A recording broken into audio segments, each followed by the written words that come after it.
I'm sorry. I have been sitting in tears, wondering what I did, if I was being too needy, I should have brought sending you all flowers. those messages. And I just arrived without flowers. I should have paid for the meal. There was a meal?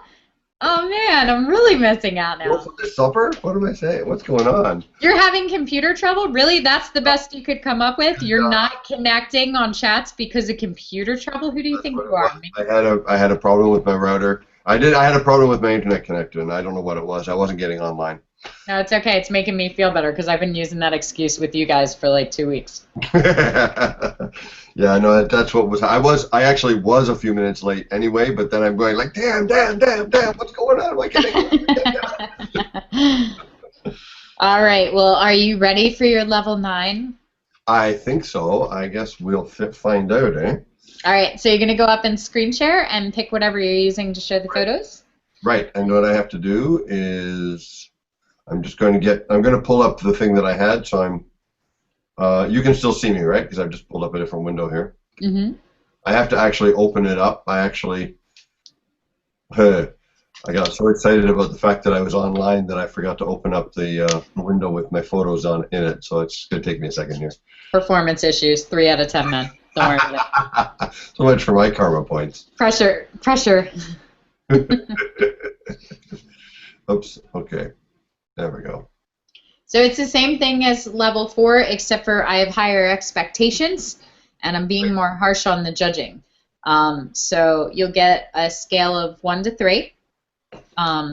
You know, good concept, commendable, exceptional. And you have to get at least, I think it's 8 points, but I'm going to make it 10 because I hold you to a higher standard. I thought it was still the usual. I thought I needed to get 3 points, wasn't it? No. No. So, Right. so you'll show me your images, tell me a little bit about creating them and what you like and don't like, any problems that you ran into, and then I'm going to grade you. Absolutely. And as soon as the window decides to actually open, I'll be very happy to share it with you. We're just going to say that you have amazing stamina and it's taking a little longer than I expected it to last. That's okay. And that's a good thing. It's a good thing, yeah. See that spin artist action? I love it. There you go. Yeah. Yeah. No, the window is. I've got a black screen in front of me here instead of the open window I want. I'm sorry about that. So how are you doing, Jess? Huh? I'm doing really good. How are you, Bruce? I'm okay. How are you enjoying your wandering through the levels of the Arcanum? You know, I've been finding it to be one of the best photographic experiences I've ever had. One of the best experiences as a photographer that I've ever had. That's awesome to hear. It's obviously because you're in my cohort. That's the only possible explanation. But no, it is true, though, that I'm trying to open this again. It's okay. I might even try. I'm going to try using a different browser to open it. If only every apprentice in the Arcanum could have a master as humble and modest and quiet and reserved as I am. Are there any that have that? Everyone, everyone is less of all of those things than me. No, I think that actually this has been a very, very good experience for me artistically and in terms of my own development. There we go, got it. And it's forced me back on myself in ways that I've found to be really, really worthwhile. And I don't know, I've just really been enjoying it quite a lot. Good. That makes me really happy to hear. Yeah, I feel as though I've really grown. I'm a big, big fan of the model being used, the educational model being used by the Arcanum. What a coincidence, because we're currently looking for potential teachers. Not that you have any teaching experience at all. No, I've never. No, not me. We can have a conversation about that, perhaps. There, am I sharing now? You are sharing. All right. So tell me about your images. Yay! Okay. So what I've done is I've produced I produced a collection of 3 images that are new, one that was re-edited, and one that's old that hasn't been re-edited. This is the one that was re-edited. Okay. And I actually re-edited it in response to some people in the some comments from Arcanum, from my fellow apprentices in the Arcanum. This was used as the cover of a fundraising calendar, actually. That's currently this is a calendar for this year, called Floor on Fire, and it was a fundraiser for to buy equipment for burn units in a couple of hospitals, and it was a firefighter calendar essentially. This was the cover, and it was my favorite image from the whole thing as well. Self-critique on it. Basically, I like it a lot. I wish I hadn't cut the top of his head off, just slightly. And actually, I'm looking at that right now, and I'm wondering if I actually have another version that doesn't have that. But I don't think so. I think that I actually just accidentally, without meaning to, yep, I just clipped the top of his helmet there. And that's the thing that I dislike about it the most. I wish I hadn't done that. I can agree with that, especially because there's space between his feet and the bottom, so he's, I think with the smoke, he looks like he's floating a little bit, so it's kind of giving this opinion that he's hanging by his helmet. Okay, I don't know, I don't know if you can see the floor clearly in the screen or not, but it shows up on my screen. Okay. I like the shot as a whole. It is very commercial editorial from the standpoint of I could see it as an ad for anything involving firefighters, really. Like, I could totally see it for different kinds of equipment or for fire detectors or for that specific thing. So I like the kind of commercial vibe of it, which isn't something that I've necessarily been seeing as much in your work. So this is a little bit new for you in terms of what you've been showing. It's a little busy for me. Because there's just so much information going on with where he is and all the gadgets and the cords and the wires and things in the truck. So I would be inclined to maybe just very lightly kind of vignette out a little bit on the sides, particularly on the left, because he's a little bit off center. Which might be helpful if you're overlaying text over it if it is commercial, but it's just weighted a little bit to the right for me. So I would be inclined to maybe darken that just a little bit and maybe offer just a little bit of selective focus and soften it up a little so that your eyes definitely go right to him, because I feel like he's competing a little bit with his surroundings. I'll hold up the calendar itself when we're back on off-screen share, but actually the title of the calendar was printed over top of the metal that's on our left. Okay, then perfect. Then it would work that way. So it's the kind of thing that I'm sure I'm going to look at it and go, okay, it works, because that's exactly where I see it going. But as a standalone image without that, I feel like it would need to be cropped differently and oriented separately. I do still feel like it's really busy, though, and I really want to see more of his face and his expression, which is hard because he's behind the mask, too, but I feel like it would probably be a stronger shot if it was actually cropped in a little. I would probably take it in and crop it at, like, mid-thigh level and take out that whole left side as a standalone shot. And see how that would work, because he's just got so much expression going on in his face, but he's so far away from you with the mask and everything in front of him that I feel like you're losing the potency of that connection a little bit. So I'd be curious to see that. Yeah. But overall, I do really like it as a full shot, and I'm interested to see you expanding a little bit on your styling, kind of searching for different dialects of your voice. So I'm going to give it a commendable. I don't think it's the best work that I've seen from you, but I do think it's a really good shot, and I could totally see this in your portfolio. Okay, great. Yeah, if we cut it off at mid-thigh, we'd lose most of the smoke, too, which would change the shot completely. It'd be interesting to see. Maybe I'll try it. Okay, there's number 2. Okay. Tell me about this one. Okay, well, this one actually, the next three shots, unless I'm forgetting something, are all from the same shoot. Uh, Okay.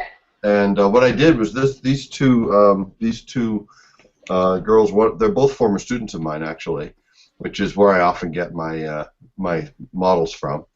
And Francie in the red skirt models for me quite a lot actually.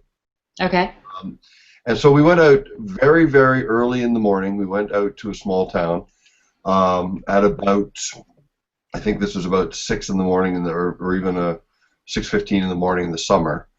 And we just decided to do a little shoot with them. They wanted some nice pictures, and so did I.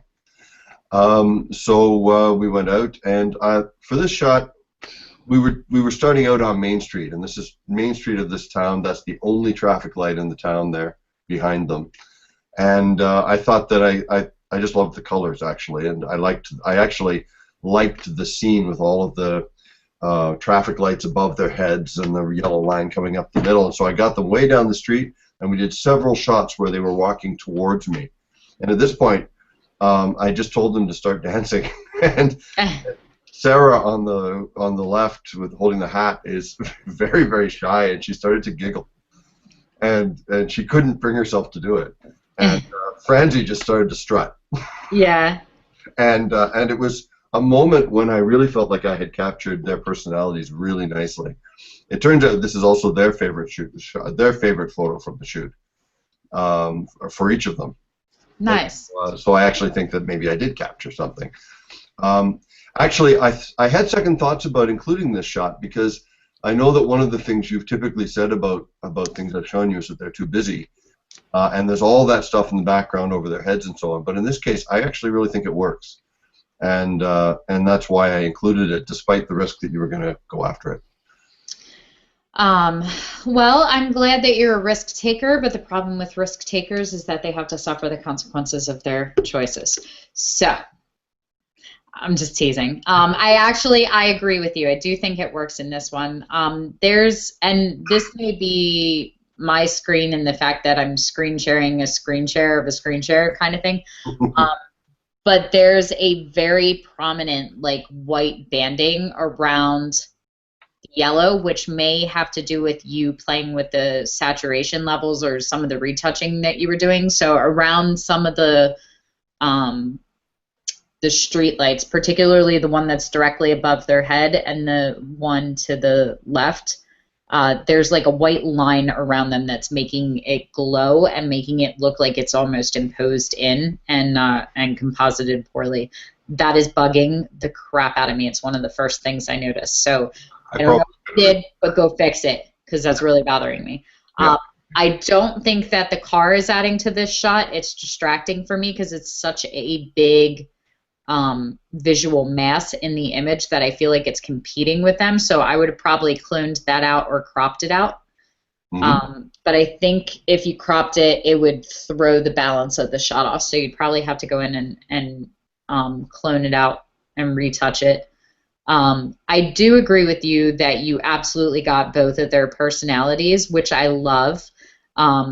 The girl in the red skirt, I just love her energy. I love the flow going through her hair and her pulling up on the skirt, and you can just see that energy coursing all the way down to her toes.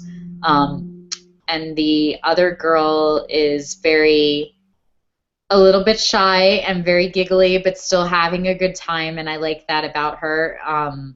It was definitely a moment, but you got way more flattering with the girl in the red skirt, which actually has nothing to do with you. You got lucky in it with the posing with her, which is difficult because you're just telling them to move and shooting in real time as opposed to posing them.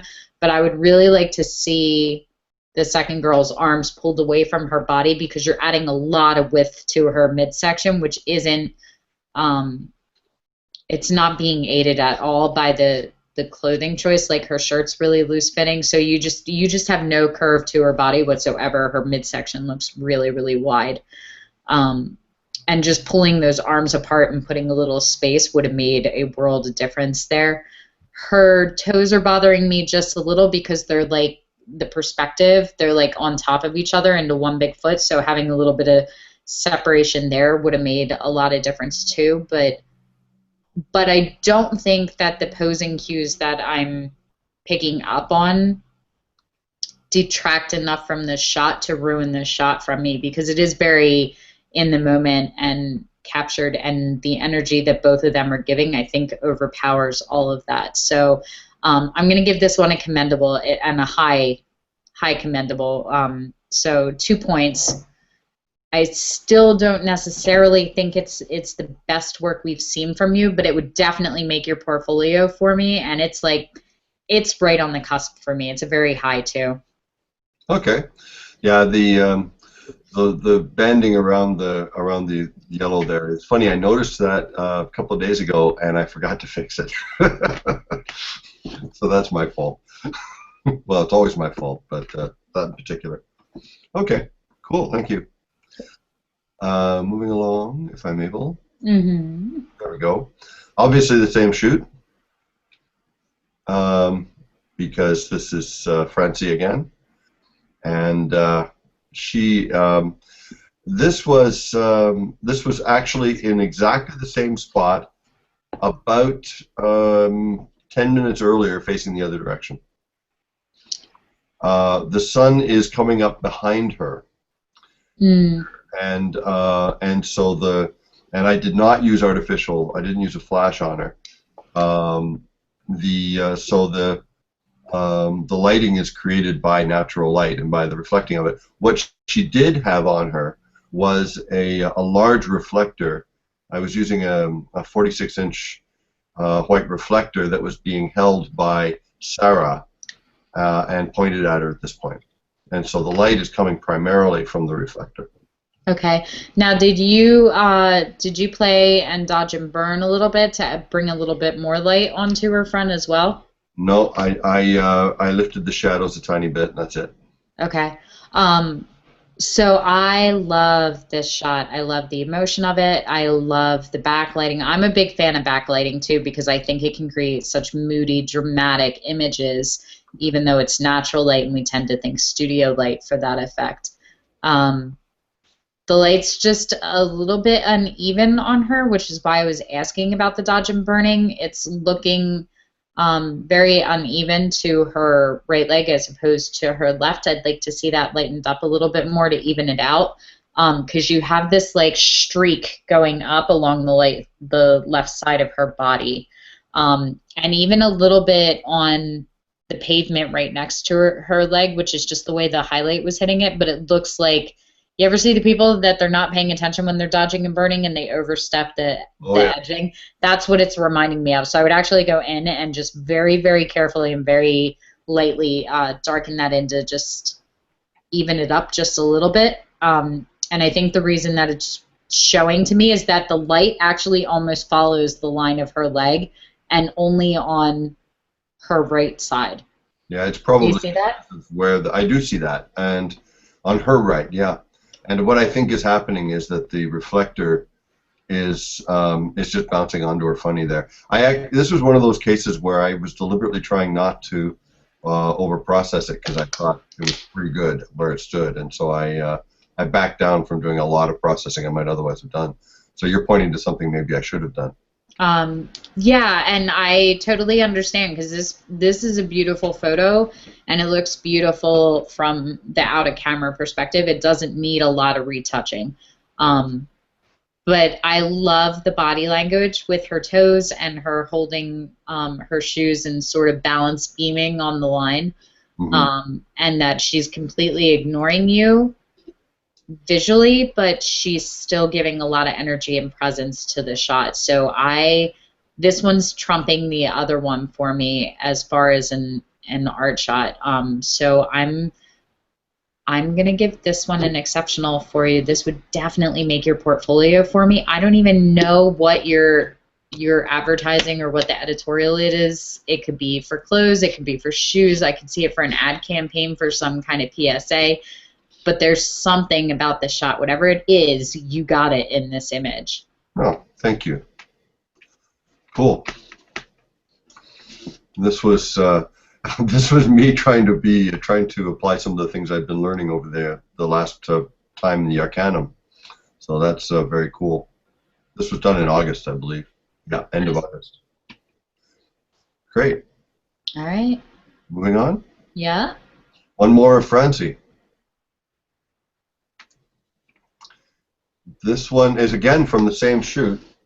Obviously, different clothing. This is done in a shed. It's done with a single studio light. I actually have that door for this kind of purpose, for you to use it in backgrounds. This shot worked for me better in black and white than in color, which is why it's in black and white. I also cloned out a lot of the background, which was distracting, and did my best to just come up with this one thing. This had originally been processed with a kind of a grunge look to it, with a lot of texture on the front and a lot of texture on it, sort of the burned edges and all of that sort of thing.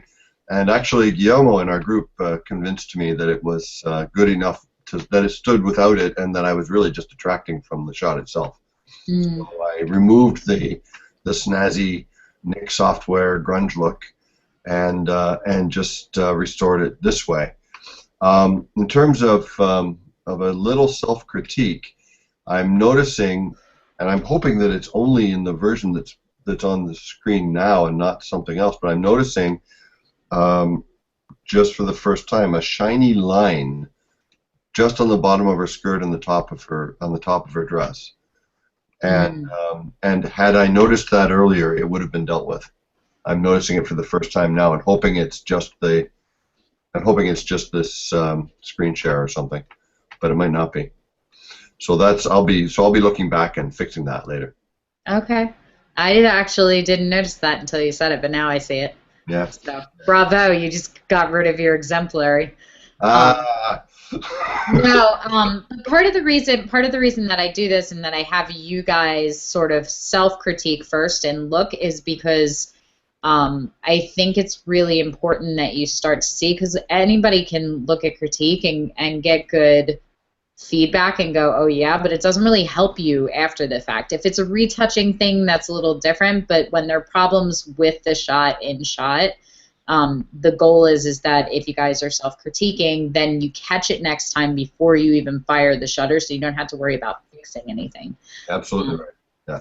So I love this shot. You included a few black and whites in your level 4 critique, and I really like them. I think that they're very potent for you. There's something about the black and whites with you that I just find more fine art. And less editorial, and I like seeing that side of your expression. I love her body language in the shot. I love the texture of the old door. I like that she's sort of got this like natural induced vignette going on because of the darkness around the door, and then the door is so white that it sort of spotlights her in the image. I probably would have gone in and she's got this great curve down the left line of her body, and then it's almost a straight line from her from the top of her dress to the bottom on the right hand side. So I might have gone in and just ever so slightly warped or liquefied just to pull that in, just to pucker, because I think it has more to do with her body language and the fact that the fabric's not actually sitting against her body because of the way she pulled her hip. She's got a great shape. Yeah. Yeah. So I would have just pulled that edge in just a little bit just to accentuate the feminine curve. But I love the light across her body. I love that you can see the collarbone and the lines of her muscles, and it's just enough that it's very sexy and figure flattering without making her look like a bodybuilder.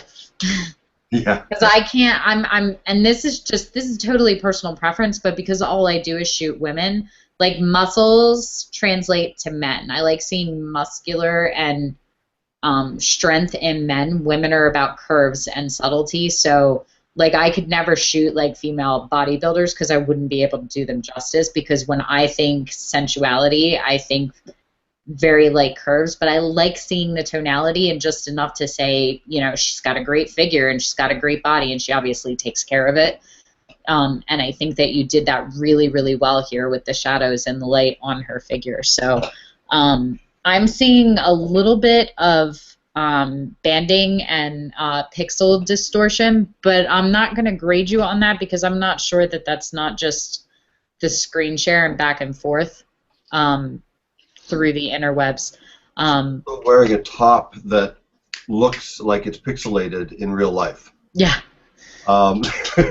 You know, and a likely story. It's true, and there is also actually, it made me think twice about this image actually, because I looked at it and I thought people are going to think I pixelated that. And there's also an old barnwood door, or wall behind her that's been mostly faded out. I don't know how it's coming out on your screen. Yeah, I'm picking up on some of that, so maybe going in and just dodging and burning a little bit and darkening that up so that it just becomes solid black behind her might be better, because when it's that dark that you're just picking up just enough to know that it's not solid, I feel like sometimes it distracts. Oh, it should just be solid. Yeah, you might be right on that. By the way, I just checked in my file, and the line on the top and bottom of her dress is an artifact of a last-minute dodge I did. Okay. Just before posting it here. So if, oops, sorry. That's okay. So if I love that portrait, by the way. I know you're not including that in, but that's one of my favorites of yours. That's the next one. Oh, is it? Okay. But this, so anyway, that line is actually me just going one step too far with the edit just before posting it, and I'm looking at the version I should have posted here on my screen and regretting not posting it. Oh well. That's okay. That one's not bothering me as much as it is you. Maybe it's just the view that I have of it because it's smaller than it is on yours. But overall, I think this is a really, really beautiful image. And I love her body language and I love the energy she's giving a camera. So I'm going to give you an exceptional for this one too. I think that this is one of your better pieces. Do I want to give you an exceptional? I don't want to give you an exceptional. I'm going to give you a commendable, but I'm going to give you like a 2.8, but it still counts as a 2. I think some of the banding could have been fixed, and I think fixing just a little bit of her figure. She's just a little bit tight in the face for me, but not enough that it ruins it, because I think she just kind of has that, like, I don't know what you call it besides bitch face, but it's like, it is. It's like that, that own it face. We were actually calling it that day. We were actually getting her to give me off and on the don't F with me face. Don't F with me face. But yeah, exactly. So clean on the Google Hangout here. Yeah, I dig it. So I'm gonna give it a very, very high 2, but I'm gonna give it a commendable. I do think that it's really good and should be in your portfolio. But I'm going to hold off on the exemplary so I can give that to your next image because I love that one. Okay. Well, in that case, let's go to the next image, which is the old one. This is from 2 years ago, and my dog's making weird noises. This is from 2 years ago, and it's the one part of the reason I didn't edit it is I just don't want to. I just think I got her, and I'm worried that if I do anything to this image, I'm going to wreck it. But it was pointed out to me by Martin that the shirt is a little bit blown out. The shirt is a little bit blown out. Are you you're saying this is out of camera? No, this isn't out of camera. But okay. But I worry that if I go back in and process it more and do anything else to it, I might have to step back a bit, and I might lose what I did here. All right, I was gonna call bullshit if you said it was out of camera. Oh no, it's not out of camera. The shirt is a little blown out. I think that you could probably go in and just selectively mask just the shirt and pull it down a little. Yeah, I might be able to. But I gotta tell you, like, it doesn't necessarily bother me in this one. This image by far is my favorite photograph that you have shared in the group. There's just so much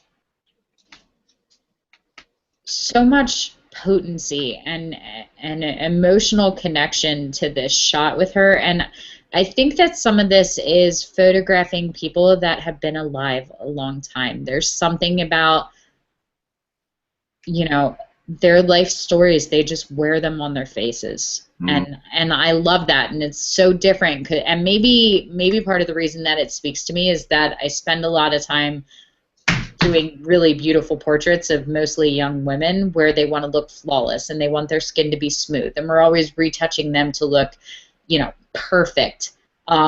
So there's a different kind of perfection that I find in this almost parchment-like quality to her skin, and she just has this profound wisdom to her expression and her eyes that I don't think that you can photograph that in a person that hasn't been around long enough to earn that. I love the texture on the wall behind her.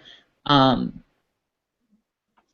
love that you obviously completely color coordinated her jacket to match her hair. Yes, that was deliberate. Yes, I did that on purpose. I know, but it works visually because it allows you to focus on nothing but her face, which I think is why it doesn't necessarily bother me that the highlights are blown out. It would be better if they weren't, but I don't think that that's taking away from the shot. It's definitely not adding to it, and it would be better with it, but it's not losing any of the magnitude of the shot for me. This by far is your best image that I think I have seen. Like, I want to give you 4 points for it, but I'm not allowed. But so I'm going to give you 3. I'm going to give you an exemplary, and then I'm going to give you 1 karma point for in the house too, because that's how much I love this shot. I would be really happy to put this on my website and claim it as my own. Like, I just think this is a really, really stunning, powerful shot. I would like you to see you do more of them. Well, so would I. So cool. So wait, tell me about her and tell me about. This is Doña Lola. She is, I believe, I don't think she's necessarily the oldest member of the community, but she's certainly one. Her age is actually something of a mystery, because there are people who claim she's 100. Someone claimed to me that she was 120, and she's probably actually about 80. Mm-hmm. You know, about 80 or 85 or something like that. She, this was taken outside her house, which is the house she's lived in her entire life. It's basically I was going to call it a shack, but it's not a shack. But it's a house with mostly dirt floors, and she has to sweep the front entrance to it every day for the dust, and they put water down to keep the dust down and so on. She is actually a really delightful person. We were sitting with her family and talking, and it was toward the end of the day, and she was starting to feel a little bit tired. And as we were talking, I was taking pictures of all of them, including her, and I repositioned myself because I wanted to get the wall behind her like this. Mm-hmm. She initially was sort of posing for me and giving me big grins and so on, and then she got used to my presence and started just becoming. Her eyes got this far away look in them, and I actually was sitting and sort of trying to be as inconspicuous as possible with my camera trained on her, and this is one of about 15 shots I took that day, and this is the one that I was waiting for. Yeah, I really, really love this shot. I love the light on her face and what it does for the texture of her skin. I would have liked to have seen just a little bit more light in her eyes, but aside from that and a little bit of blown out highlights, like, this shot is very close to perfection for me. I really love it. I think it's one of your best. I think it's one of the best I've seen in the Arcanum so far, too. Oh, thank you very much. So, all right, you can turn off the screen share so I can see your handsome face.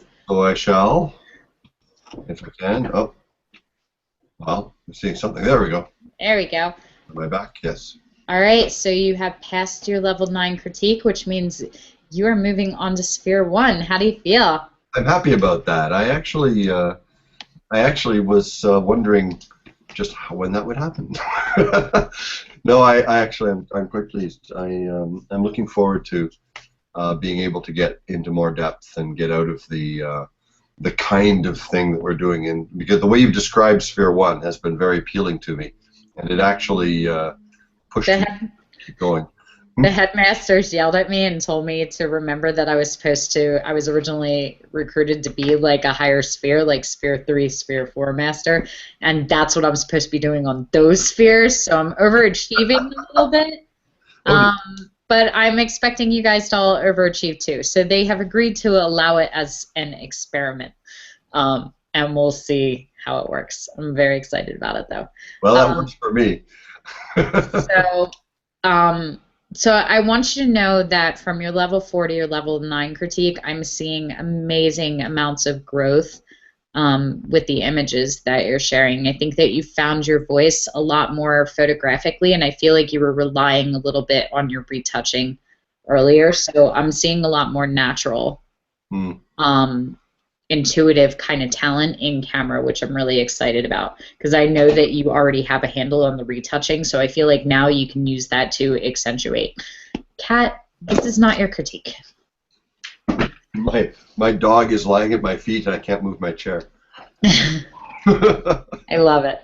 So, being at level 9 now, let's talk a little bit about how you're feeling with your growth and where you're looking to go.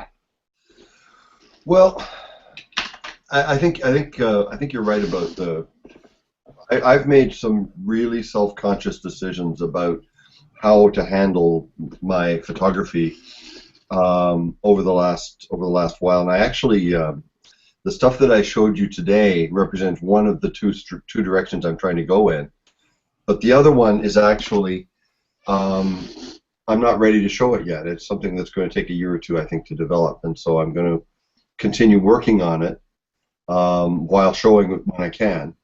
But this is one of the two streams I want to move in. So I'm still looking towards moving into doing photography full time, and making a living at it, which right now I'm about as far from doing that as one could imagine. I think I've been paid to do photography maybe once.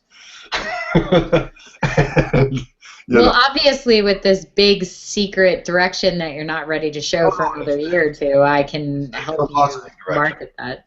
Doing all Okay. kinds of compositing and working on doing detailed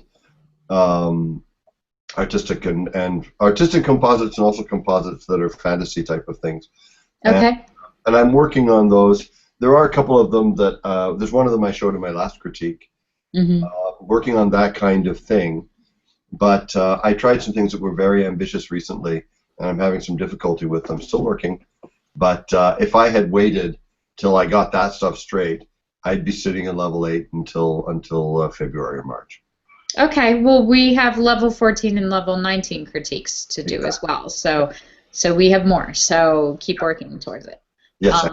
Yeah. So you want to move towards being a full-time photographer and having that be financially viable for you. What do you want to shoot? Because your level 9 critique had a lot of good images, but they have very different voices and structures. So I feel like the 3 of them kind of, on the street works well as collective, but doesn't necessarily jive with the black and white, and definitely doesn't jive with the portrait of the elderly woman. So what do you want to do? What do you want to be known for? That's interesting, because one of the things I've been realizing, and the last critique got me to think about, one of the things you did for me that was really good was telling me I should write an artist statement. What that did was it pulled me back on myself and forced me to think about my relationship to photographs. Okay. And one of the things I came up with, or one of the things I think it's a realization, is that I tend to, first of all, I want to shoot people. I'm not interested in much else. I like landscapes, but only for myself and only for only on occasion when they strike me. I'm perfectly happy to remain a hobbyist on landscapes. Okay. And that kind of thing. I like the occasional tabletop thing, but only if there's a real reason for it. I'll do other things, in other words. Okay. But I don't want to specialize in not specializing, to quote a friend. Not a friend. That's very good. We all know. What I want to do is shoot people. And what happens is I tend to take the purpose of the shoot is one thing, but also the photograph itself. When I look at the photo and I think about the person I'm dealing with and who that is, I tend to treat each photo as an individual. And so I'll look at the photo, or I'll look at who it is that I was shooting, and I'll say, okay, this needs to be black and white because of X, Y, Z. And then I'll say, oh, okay, this one needs to be done in a grungy sort of way, like Doña Lola there, because of X, Y, Z, and so on. And so the voice seems different, but I actually think that the voice is going to be expressed partly through the individual attitude that's taken towards each image. Mm-hmm.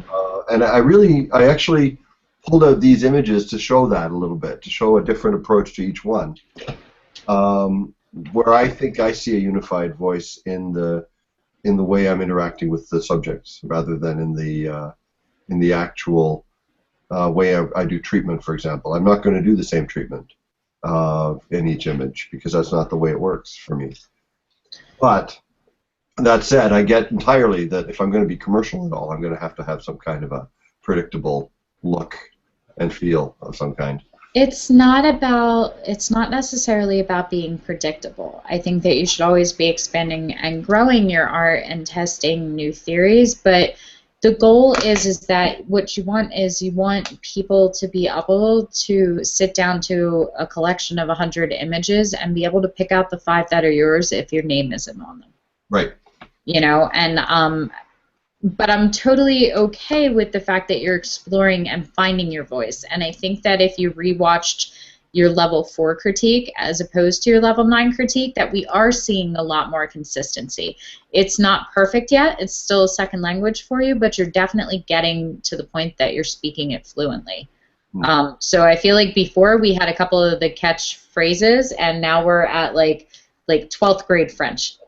So, okay. So we're going to work on level 14 and level 19 being fluent. I'm totally okay with you playing with different retouching styles, but if you don't want to have the consistency in the end result in the retouching with the color tonality, like for me, a lot of mine comes in retouching. There's a definite warmth is always used with my images. I tend to shoot very warm and sort of like almost borderline sepia desaturated monochromatic, and that's very potent in my images. Some people hate it, some people love it. My makeup artists hate it because I'm always dulling down their colors.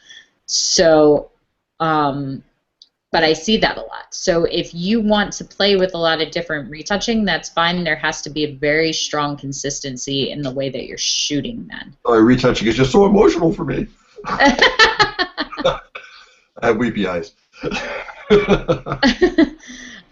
So you're shooting people, you kind of have this like editorial commercial thing going on, but then you finished off with this really, really strong like fine art documentary style portrait. So in an ideal world, what would you like to be known for? Well, there's an interesting question. What would I like to be known for? I mean, if I were picking between those things, then probably the strong editorial fine art stuff is what I'd want to be known for. But if you were to ask me outside that context, I'd say I'd want to be known as someone who really knows how to capture a person in an image, like somebody who, when you look, you know what I'd like it to be the case that artistically, when someone looks at one of my shots, I'd like them to generally go, "Wow, I really see the person. I really see who that is. I get that person." Or, "Oh wow, she looks like or wow, he seems to be this kind of guy." That's what I'd like. Right? Okay. That's the kind of image I want to produce. Do you feel like you're seeing that in a lot of your images right now? Do you feel like you're accomplishing that? I think so. I think I'm starting to. I don't think I'm anywhere near perfect in it. And obviously, you never capture the whole person in any image. You generally capture the part of the person that's coming through at that moment, if you can. But okay. I think I'm starting to get there, and it certainly is always what I'm going for. So I figure if it's always what I'm going for, then if I succeed, I'll get there. You know. Okay. On the other hand, am I always getting it? No, I don't think so. Okay. So we're looking to go full time. Let's talk a little bit about that. Oh, so you're, go ahead. Nice. I told you I'd show it to you. Yeah. See, now it works a lot better. Now it makes sense. Totally. Okay. So we're moving into Sphere 1. You're with me for another 10 levels. Now, ideally, you can advance from that, and then when you go into the higher training spheres, you can study specifically nothing but compositing, which would probably help with the second direction that you want to go in. Yeah. Or you can study nothing but advanced Photoshop, or you can study nothing but portraiture. So it's going to be a lot more focused, very far down, and the higher you go, the more intimate it gets. And thinking about the higher levels, because as I said earlier, I'm quite sold on the Arcanum's model, and I'm sold on it as a learning model for myself because it's working. Good. And I've actually already started sussing out who I'm going to get on my knees in front of and beg to take me on as an apprentice later on. Nice. At Sphere 2 and Sphere 3 and so on. Good, that's awesome. That out. And, so we'll see whether it works. Well, I will rate you a personal letter of recommendation for any master that you want to study under, because I love that you love it. That's really what, because I love it too. I totally get it. But the concept is that what I would like is by the time that you leave the doors here at House Lark, I would like you to leave them walking towards where you want to be. So in an ideal situation, you have 10 more levels that we can build around you to not only grow your education, but to push you towards the lifestyle that you're looking to build around your art. So what would be the perfect scenario if you could leave level 20 ready to start in this new life that you're building for yourself? Do you mean in terms of what I would be doing if I achieved all my goals by the end of level 20? Mm-hmm. What are all those goals, and what would you be doing at the end? Well, in an ideal world, I'd be earning a good living. Define that more. One that would allow me just to do slightly better than I'm doing as a teacher. Okay. I'm at the I have 21 years of seniority as a teacher now, so I'm at the top of the pay scale, which means I'm on a fixed income. And I would like to go further than that financially. Though financially, I have to tell you, the financial stuff isn't my main goal. But if I were to do as well as I'd like to, I'd be probably I'd want to get into 6 figures in my income. Let's just say that as a basic goal. That's like a $900,000 gap between one end to the other. So what are we talking about? Like 100,000? 6 figures, not 5. Yeah, 6 figures rather than 5. So yeah, if I'd like to break 100,000, my ideal income would be in the 120 range. I mean, obviously, I'll take more, but in terms of an actual ambition and what I would feel perfectly comfortable with, if I were making gross personal income before taxes of the 120 range, I'd be happy with that. Okay, so. Which I consider doable. I do too. Very good. I'm glad to hear you say that. But I also feel like if you consider it doable, we need to up the amount to something that you feel less comfortable with. Well, I can say I consider it doable, and most of the friends I've said it to consider it not doable. Okay. I'm getting an awful lot of naysaying from just about everybody around me. Good. I'm very much looking forward to proving all of them wrong. I would really like that. The occasional person will say, Oh, so $100,000 from photography. So, well, you go for it. You know what though? That's awesome. Those people are the first people that you take out to dinner when you cast that first $10,000 check. So, but let's put you in a range here. So 120,000 would be ideal. Yeah. In your current lifestyle, how much would you need to make in order to eradicate teaching income? Okay. My actual plan, I have a slightly convoluted plan, which might not come to fruition. Okay. Wouldn't eradicate teaching completely. I would teach the minimum I can. We have a thing in our collective agreement that allows someone in my position to take a workload reduction, which means you take as little as a 10% of a teaching load. So I would teach one class a year, basically, and then Why? well, because the reason for doing it is you take 10% of your workload, and also obviously you're only paid 10% of your salary. But it's something that allows the government to save money on teachers because the people that they bring in to replace you are usually paid much less than you. And so under this program, you continue to earn your pension as though you were full-time. And I'm getting into my mid-50s, and I don't want to, and I've got the golden handcuffs scenario right now, where I've got a nice pension that'll allow me to be comfortable if I fail at all this. No. I'm not going to give up my pension unless I'm very, very sure of what's going on. Okay, and I'm totally cool with that. What I'm not okay with is you saying this is my backup plan for if I fail, because that sets you up for failure. Sorry, by failure I also mean things like I become physically incapable of doing it, or I lose my eyesight or something like that. And Okay, also things we don't want to put our energy into. But I've quit my job and become a full-time photographer, and some catastrophe has happened, and I can't go back to my job where I have tenure.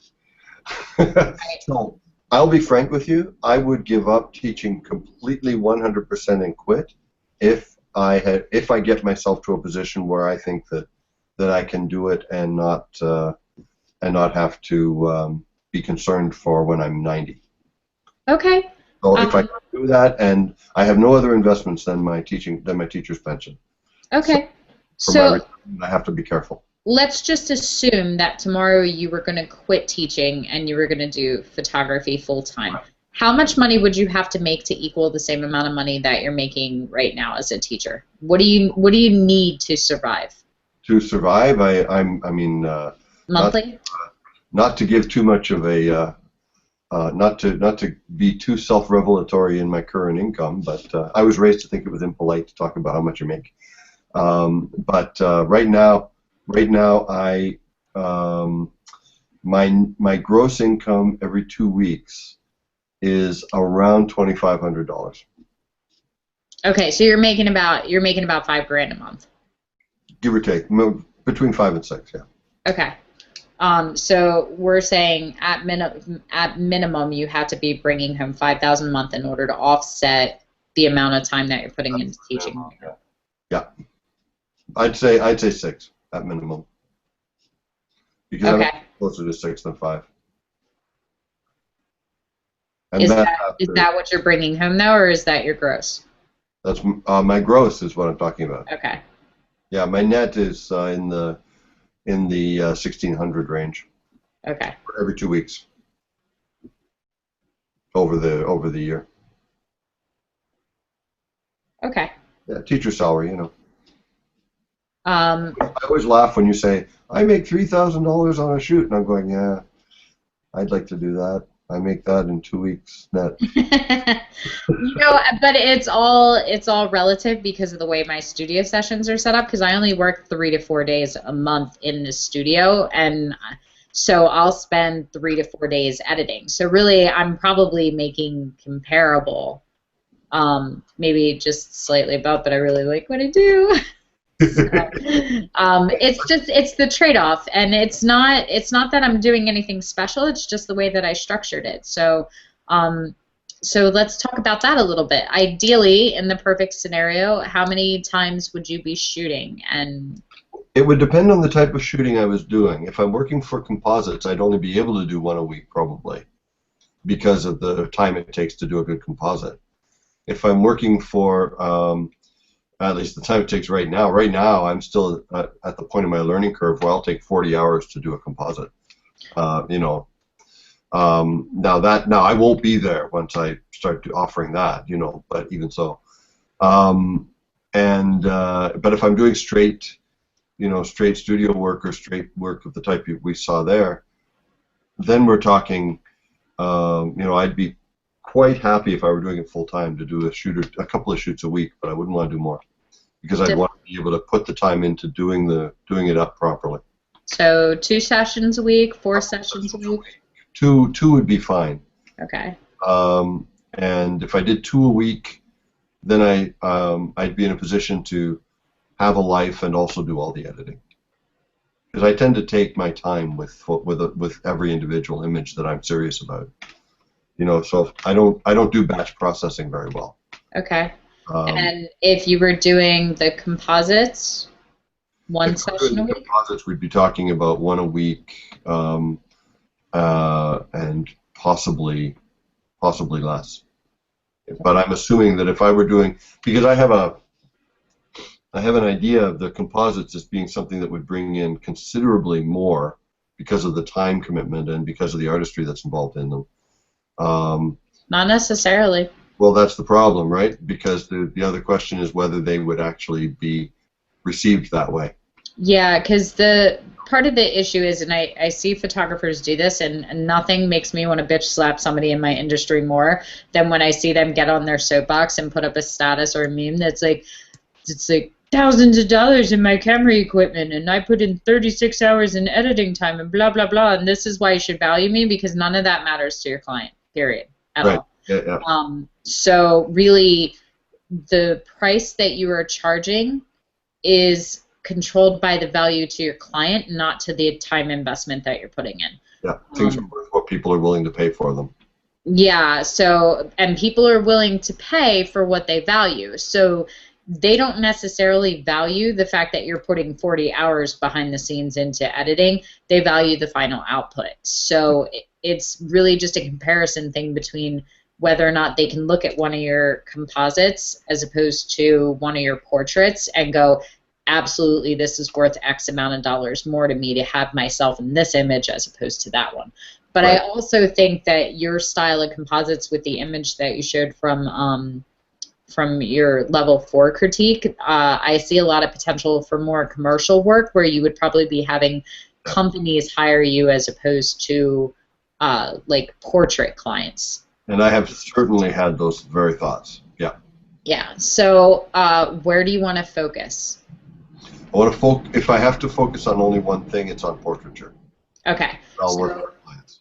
That's what we're going to do. I'm totally cool with you still learning how to do that and still working on that in your free time. But as far as your marketing and what you're doing, we're going to push the portraits. And it's not that you have to choose. You just have to choose which one first. Let's build you one, and then you can add on to it. But the problem is that people are constantly going back and forth and going, well, I can do this, and I can do this, and I can do this, and they spend so much time running back and forth between the two that they never get really efficient or well known for one. So that's what we want to do for you.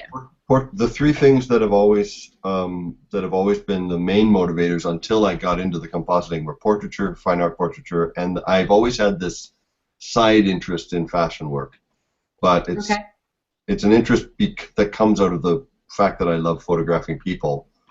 It has nothing to do with liking clothes or makeup or any of that stuff. It's because I love photographing people, and a portrait, or rather a fashion photographer, gets to do that all day.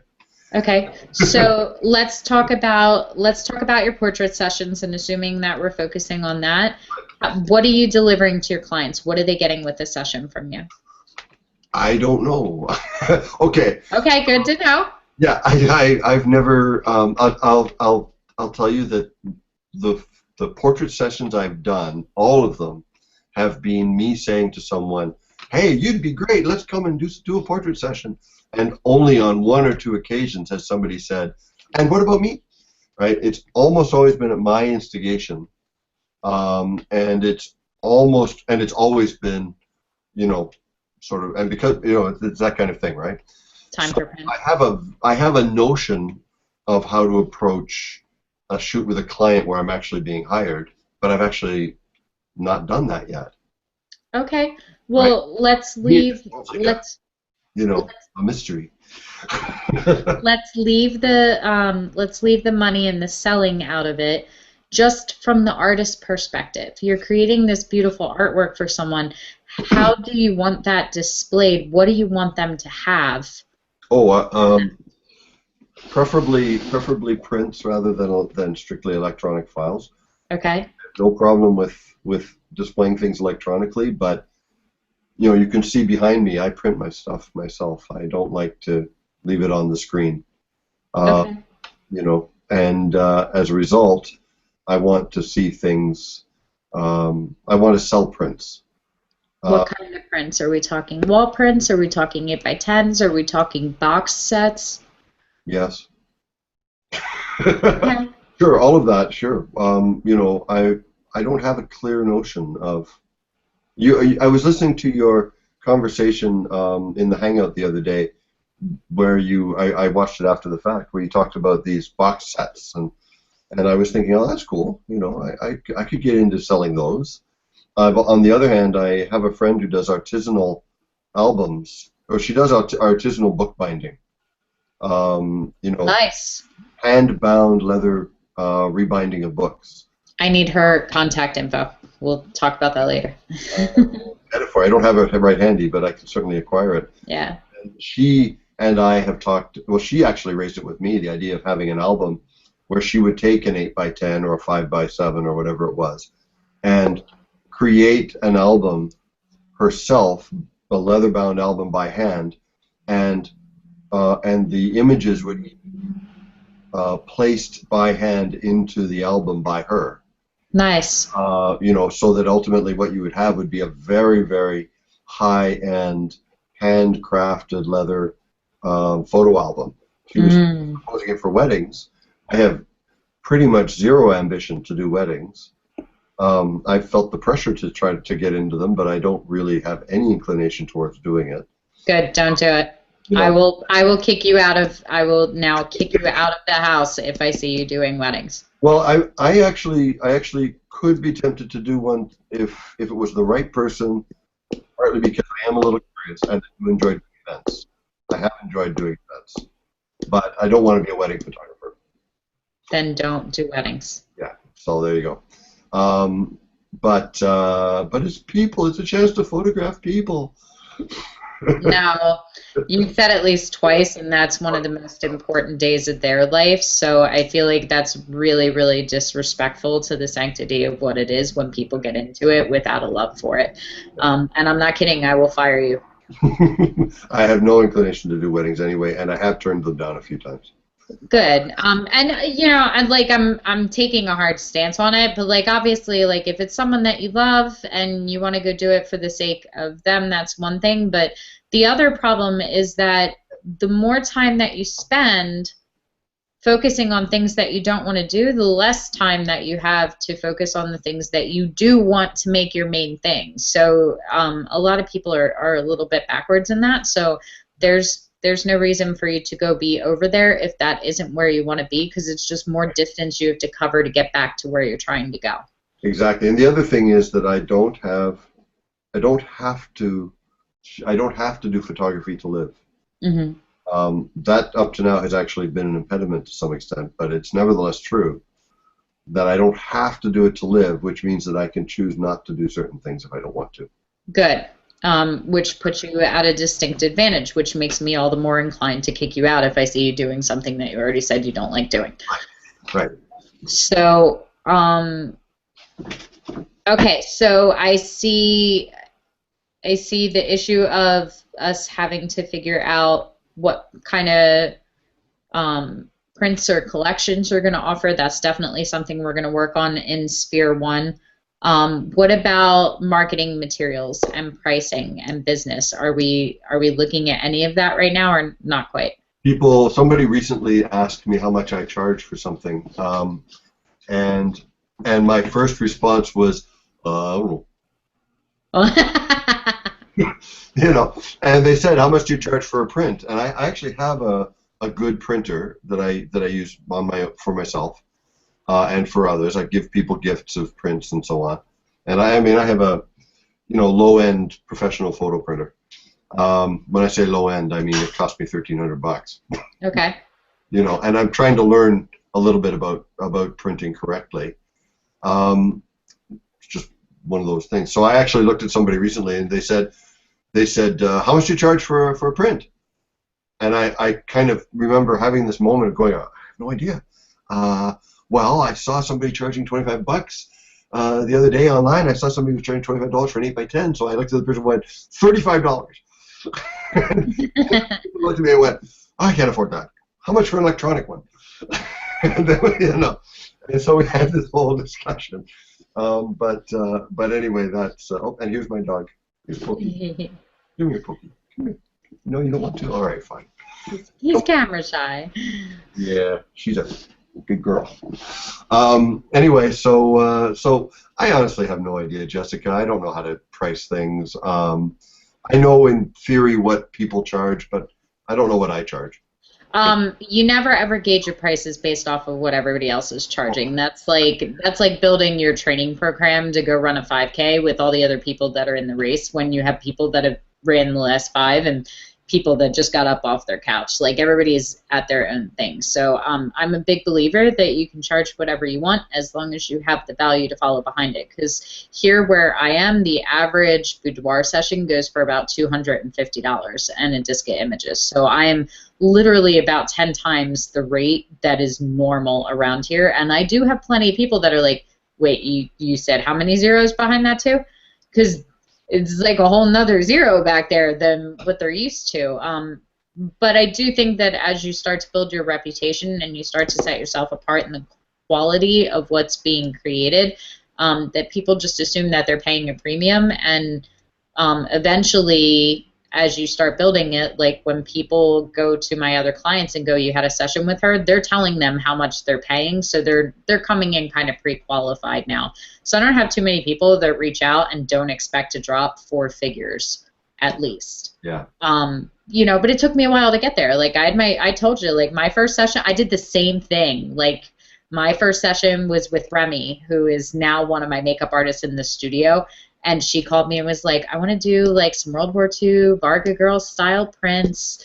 Could you take some pictures before he deploys? And I was like, yeah, absolutely. And she's like, okay, great. How much are your rates? And I was like on the phone, and I'm like, she wants to pay me. And he's like, well, tell her a price. And I was like, I'm really expensive. It's going to be like $75 to come in.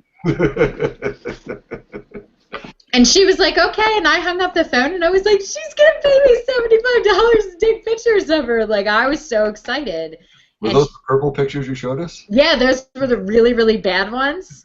Like, they were awful. They were god-awful. And, but I remembered, like, I did her hair and makeup, and I did the session, and it was in my bedroom, and I handed her a disc of images. Took 3 hours start to finish because she left with the disc. And I remember thinking that I made $25 an hour, which is more than both of my parents have ever made at jobs that they mostly hated. So, looking back at it now, I understand that it was laughable, the same way that I laugh at the fact that I charged $250 for my first wedding and thought that I was making a great day's work.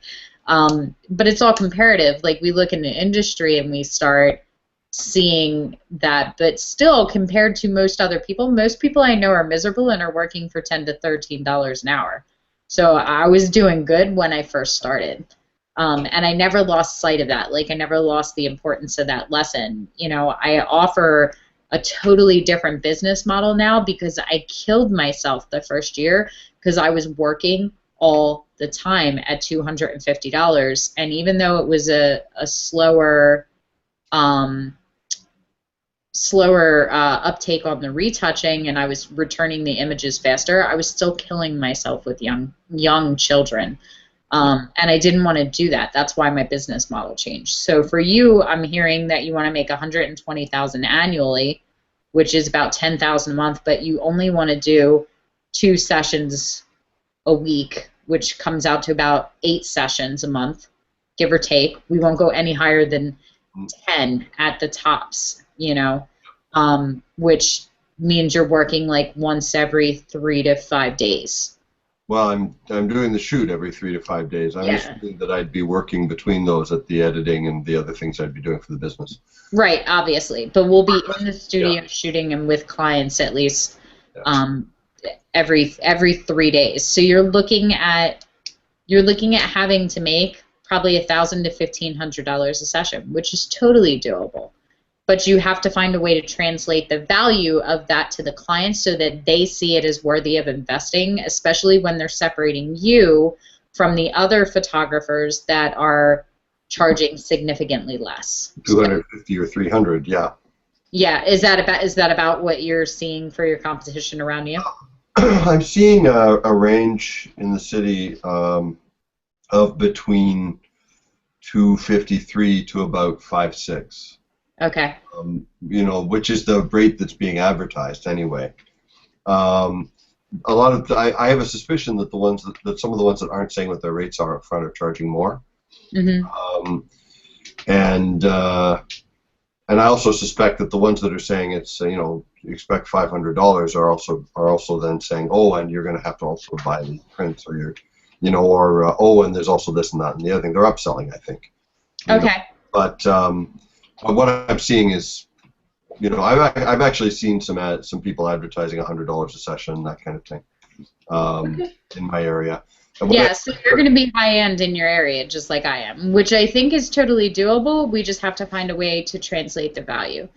So high-end around is going to be something that's going to put me under some pressure to really, really pamper my clients, because and it's one of my concerns that I'm going to want to address with you later. Okay. The whole physical setup, the whole way in which a shoot is approached, and so on. To be high-end is going to require me to have some to have a handle on that that's very clear, because in this town, high-end can be very, very high-end. So that's good, and I want you to look at some of your competition that is high-end and see what it is that they are offering you. Yeah. You were talking earlier about your artist statement. Did you finish writing that? Yeah, it's. I actually put it up with the images on level 9, so you can have a look. Okay. How are you feeling about that? Do you feel that that's accurately describing you, and does it sound like a photographer that's making $10,000 a month? I don't know about that. I'll let you decide that, because I don't have any idea. But I think it's a work in progress. I think it reflects me now. Okay. All right. Well, I have enough notes, I think, to build your Sphere 1. So here's what happens next. You get to go in and get applauded by all your fellow apprentices. You are officially done level 9. I'm going to make it official in the Arcanum probably tomorrow, but you have my green light to go in advance to level 10. Congratulations! And you are through the foundation levels. So the next step is that I'm going to send you an invite to the Sphere 1 community, and in the next couple of days, and it's taking me a couple of days to build these because they are very, very personalized, so just bear with me and be patient. No problem. What you'll see is you will see a discussion. Instead of level 11, level 12, level 13, there will be a discussion that says Bruce and Tom and Nicole, and so they're named, and all of your leveling guides will be in that community discussion just for you. So you guys can still interact, and you can comment on each other's stuff, and you can tag people when you want feedback on the images and stuff, but this is going to be very, very catered just to what you're looking to do, and I'm going to build it completely based off of the numbers that you were giving and where you're going. So the concept is that by the time that you hit level 20, that you are well on your way to that 120,000 annually. That would be just wonderful. Yay! I'm glad we agree. Yes, and hopefully I won't be completely neglecting my job in the process. No, I don't think that you will. I think that we can probably build it slowly over the next couple of weeks to months, and so I'll put it in with a specific leveling guide, and you're just going to give me some feedback and go, this sounds great, I also want to touch on this, can we amend this, or can we focus a little more on this, and we'll go from there.